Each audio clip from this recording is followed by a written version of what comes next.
नमस्कार, आप देख रहे हैं न्यूज फॉर नेशन और मैं हूं सांत्वना आपके साथ। इस वक्त की बड़ी खबर बिहार के समस्तीपुर जिले से आ रही है, जहां पर समस्तीपुर के रोसड़ा में 2 व्यक्तियों की जहरीली शराब से मौत हो गई है। बता दें कि इन दोनों मौतों की पुष्टि की जा चुकी है और पुष्टि के बाद यह सामने आया है कि इन दोनों व्यक्तियों की मौत जहरीली शराब के सेवन से हुई है।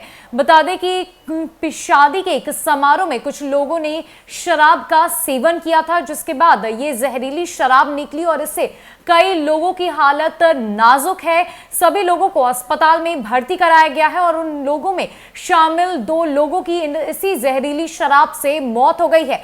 अब इस पर क्या कुछ कहना है मृतक के भाई का, आइए आपको वो सुनवाते हैं। जैसा कि आपने सुना कि मृतक के भाई ने यह बताया कि शादी के एक समारोह में शामिल होने के दौरान इन सभी लोगों ने जहरीली शराब का सेवन किया, जिसके बाद इनकी तबीयत अचानक से कई ज्यादा बिगड़ गई और तबीयत बिगड़ने के बाद इन्हें अस्पताल में भर्ती कराया गया, जिसके बाद 2 लोगों की मौत हो गई और कई लोगों की गांव में हालत अभी भी नाजुक बनी हुई है। कई लोग अस्पताल में बेहोश पड़े हुए। ऐसे में लगातार जहरीली शराब से हुई मौतों की खबरें हम आपको बताते रहे हैं और बीते दिनों हाजीपुर से भी 3 मौतें सामने आई थी, जहां पर यह पुष्टि की गई कि वो 3 मौतें जहरीली शराब से हुई। उसके बाद अब ये खबर समस्तीपुर जिले के रोसड़ा से सामने आई है, जहां पर 2 लोगों की जहरीली शराब के सेवन से मौत हो गई है। लगातार बिहार सरकार के तरफ से शराबबंदी को सफल बनाने की कवायद जारी है। बिहार के कोनों कोनों में छापेमारी का सिलसिला जारी है। शराब तस्करों की गिरफ्तारी से लेकर शराब की बरामदगी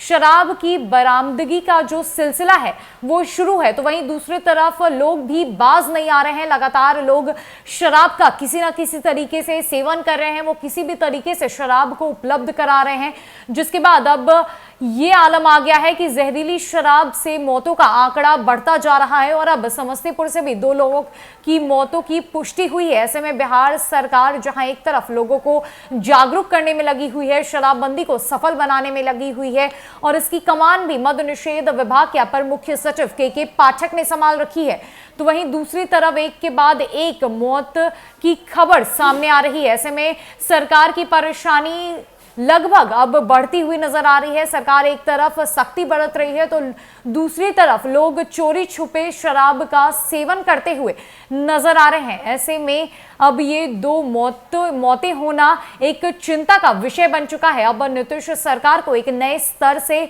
फिर से एक जांच कमेटी बैठानी होगी, एक समीक्षा बैठक करनी होगी, जिसमें सख्ती लाना बेहद जरूरी है और शराबबंदी को पूर्ण रूप से सफल बनाना और शराब पे रोक लगाने के लिए एक नई रणनीति की बेहद जरूरत है। ऐसे में नीतीश सरकार ने एक नई रणनीति बनाते हुए 100 होमगार्डों की तैनाती भी की है। ये 100 होमगार्ड शराब की होम डिलीवरी पर नजर रखे हुए हैं, शराब पर पैनी नजर है इनकी और शराब तस्करों की ये गोपनीय रूप से निगरानी कर रहे हैं। नीतीश सरकार लगातार हर संभव प्रयास कर रही है और अब एक नई रणनीति की जरूरत है ताकि ये जो मौत का आंकड़ा बिहार में बढ़ता जा रहा है जहरीली शराब के सेवन से, वो अब रोका जा सके। वो अब 5 तारीख को रात में पता ना ये लोग का अपना पार्टी था, पार्टी में कहाँ से ये लोग जहरीली शराब बरामद किए, उसके बाद से लोगों ने सेवन किया, जिससे कल रात दिन से ही सब लोग सीरियस थे और शाम होते होते हम लोग ने इनको हॉस्पिटल शिफ्ट किया और इनकी डेथ हो गई। कितने लोग थे उसमें?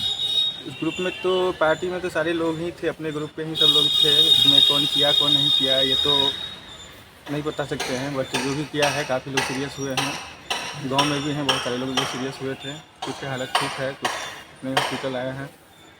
मृतक में एक आप हैं, आपके भाई हैं और एक मेरे कौन है? भाई है, मेरे घर के एक चाचा हैं और एक मेरा घर के बगल का भाई एडमिट है। क्या नाम है इनका? प्रभात भारती, कहाँ घर हुआ? बल्लीपुर। आपका क्या नाम है? थामा जा सके। फिलहाल के लिए इतना ही है। कई अपडेट्स के लिए हमारे साथ बने रहे न्यूज फॉर नेशन में। नमस्कार।